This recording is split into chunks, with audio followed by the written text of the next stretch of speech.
Hello and welcome to another episode of the Good Boxing Podcast with your host Josh Size. And today I have a fantastic episode for you. Loma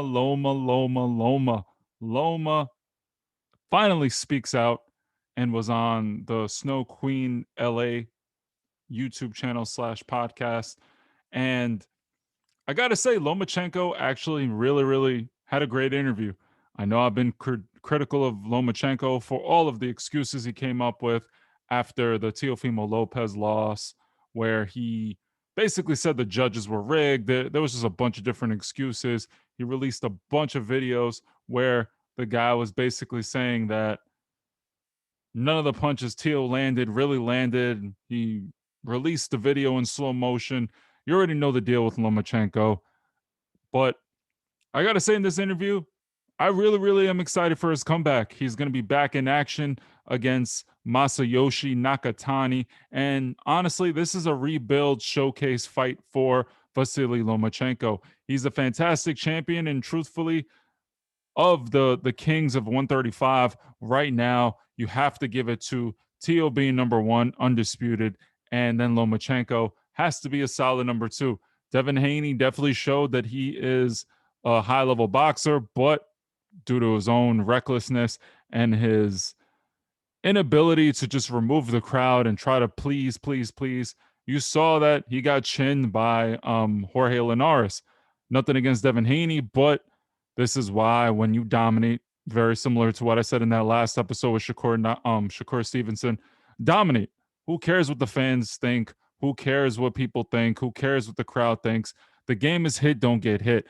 I'm a fan, and you know what? Sometimes seeing a one-way blowout is not that fun. But at the end of the day, now we wouldn't be criticizing Devin Haney. We would probably rank him number two or three in the whole Five Kings argument. Ryan Garcia is nowhere to be found. He has his mental issues, which I respect, and I don't want to knock the kid, but apparently he's back. I saw him back in action in the gym. But again, this is about Lomachenko. And the thing I really like about this interview is Lomachenko seems to have finally come to the conclusion that he thought it was a close fight. He thought he won the fight. I don't expect him to think otherwise.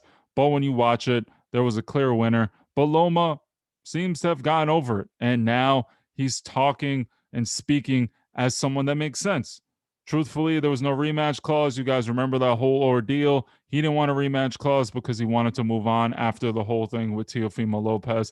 But he's talking about earning a shot. And you can't knock a guy for wanting to finish his unfinished business.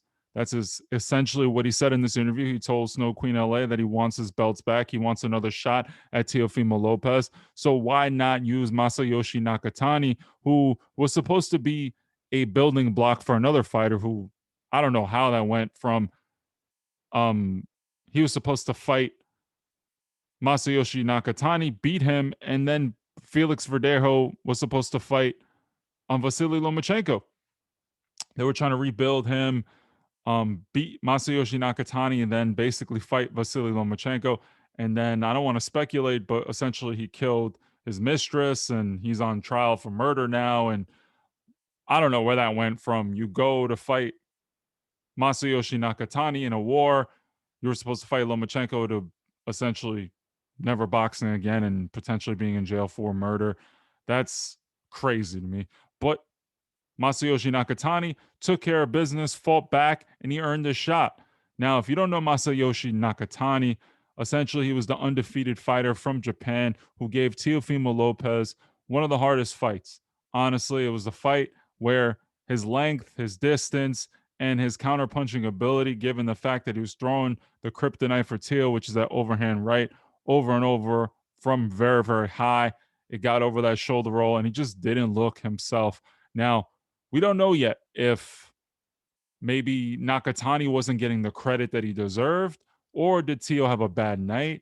Was it a bad performance? Or look, is Masayoshi Nakatani just a tough SOB? And he just might be that skilled. So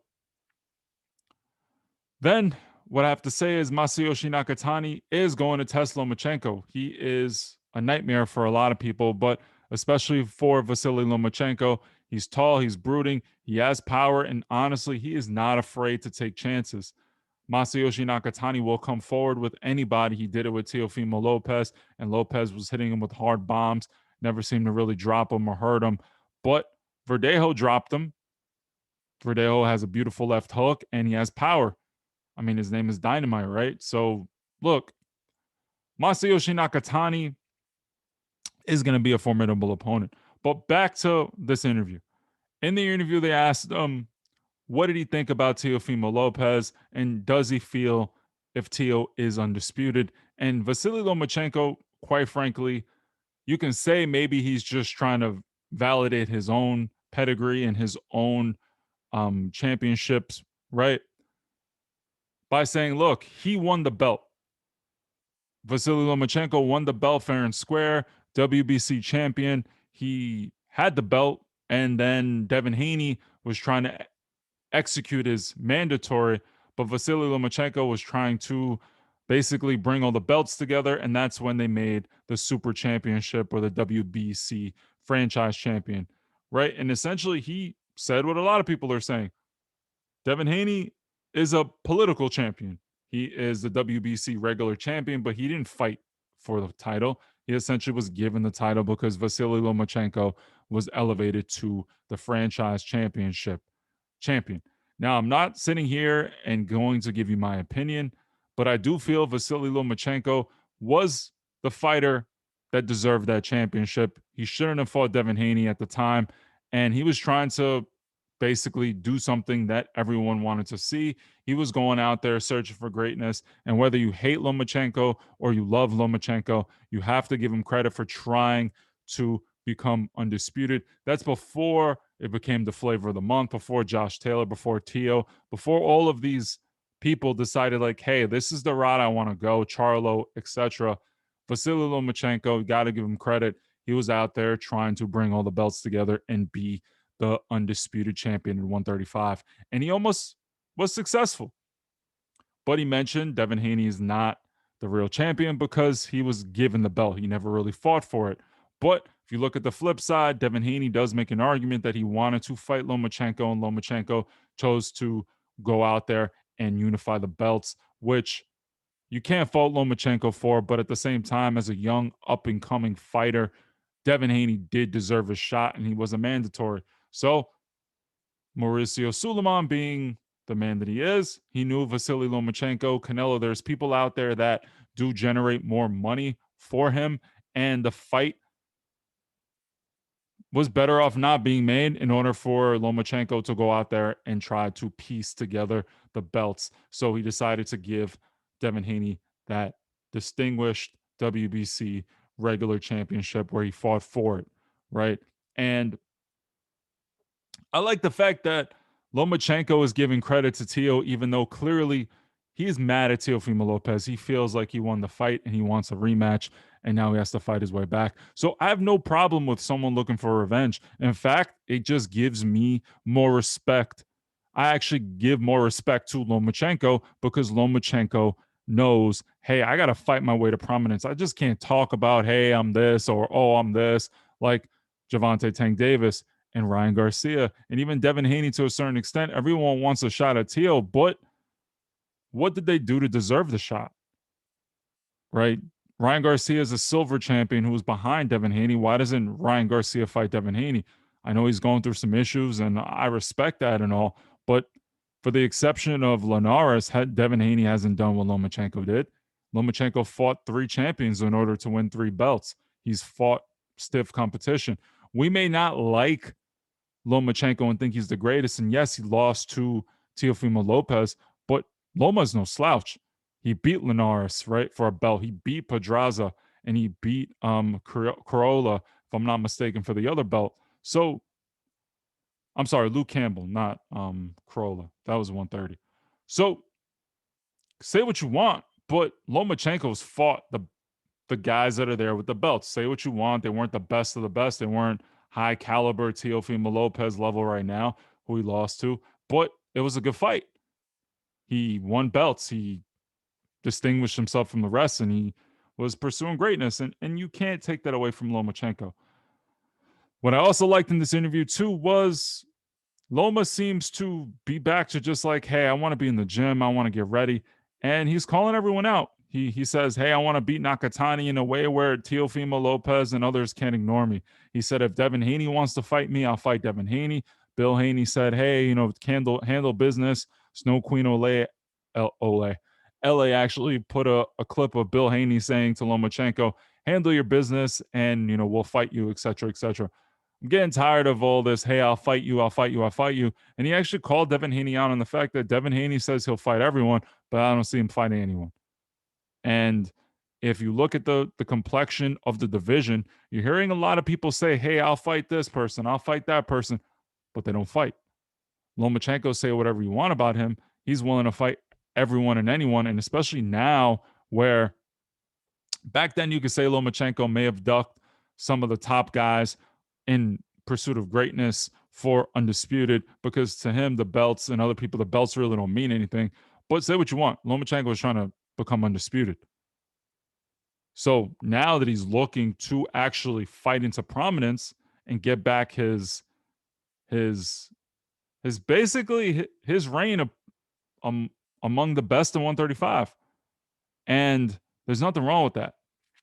I think that's good. I think he's right. These guys need to fight each other. They talk about fighting. They talk about fighting. Even Devin Haney said he would fight Lomachenko, and then he ends up fighting Linares. So who knows who's telling the truth in these things? It's always he said or she said or this person said this. I'll fight so and so when they have a fight, and it just seems like cap and talk.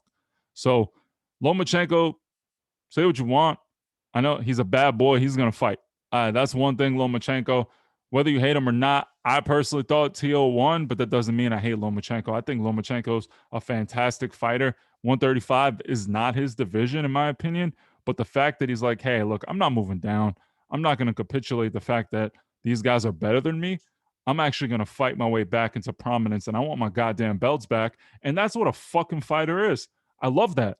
Say what you want about Lomachenko, but my God, I love the competitive spirit. I need guys like this in the division. I wish Ryan Garcia, Devin Haney, Gervonta Davis got into this spirit where, like, yo, let's fight, man. Fuck all the bullshit. Fuck all the social media. Fuck it all. Let's see who's the best. And the fans win. I get there's contracts, there's all these things, but I like Lomachenko's speak right now and keep talking that talk because eventually you're going to get to that place you want to get to. And I think he's going to take care of business with Nakatani as well. And I don't know if Tio will fight him, but hey, I'd rather see a Lomachenko Teofimo Lopez than someone else just jumping the gun and getting a shot when they didn't deserve it. Another thing, too, that I want to mention, he said something really, really interesting to me where they asked him about how do you feel about YouTubers being boxers and how do you feel about TikTokers doing this and that and people that have big social media followings having fights and making more money than other people.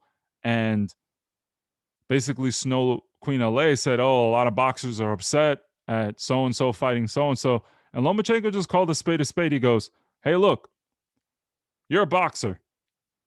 Do you make content?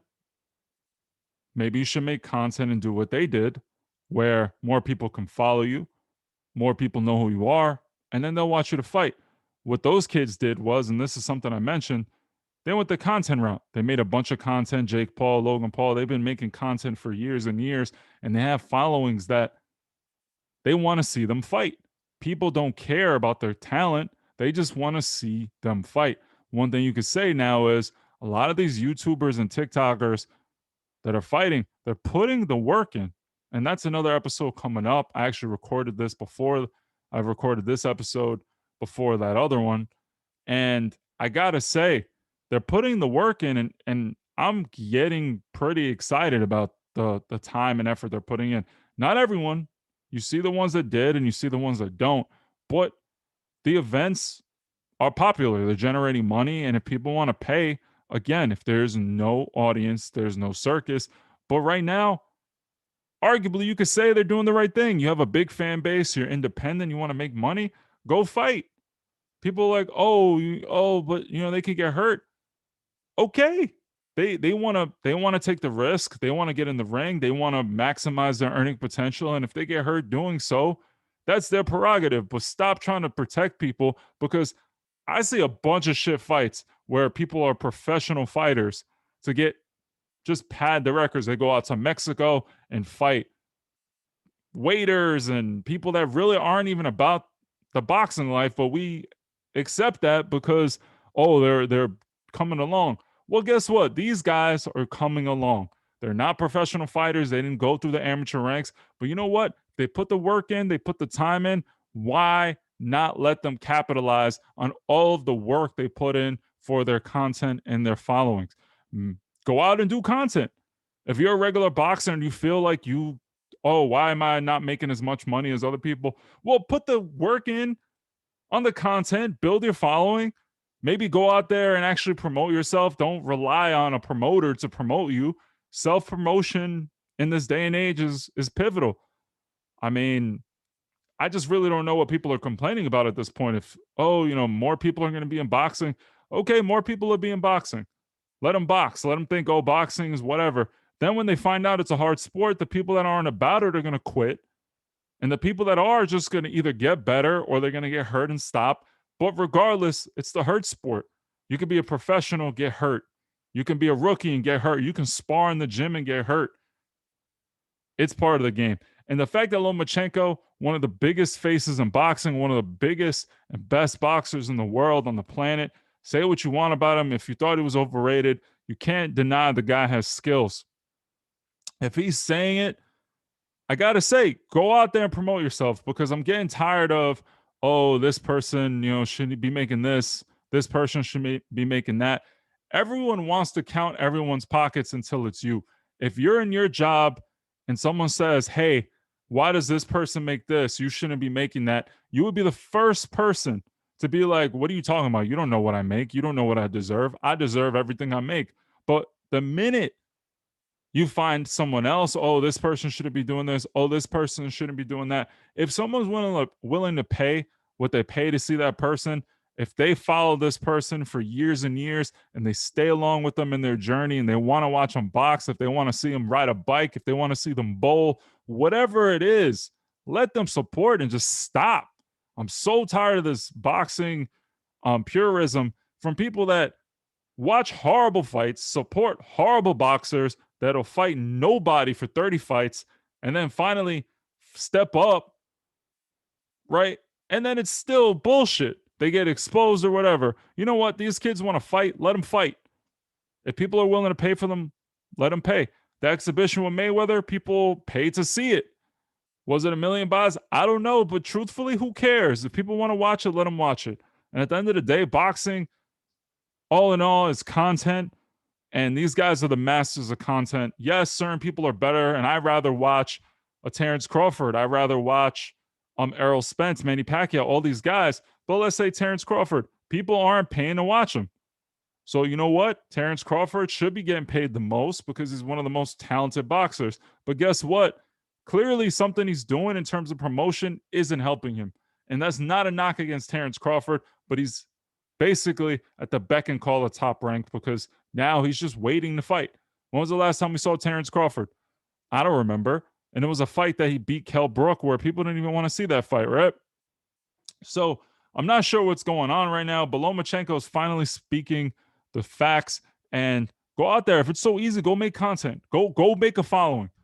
Actually start something from the beginning and see who really supports you and who really fucks with your content, right? Because I'm coming from experience. I got this podcast and it's like, I'm so grateful for everyone who's actually supporting.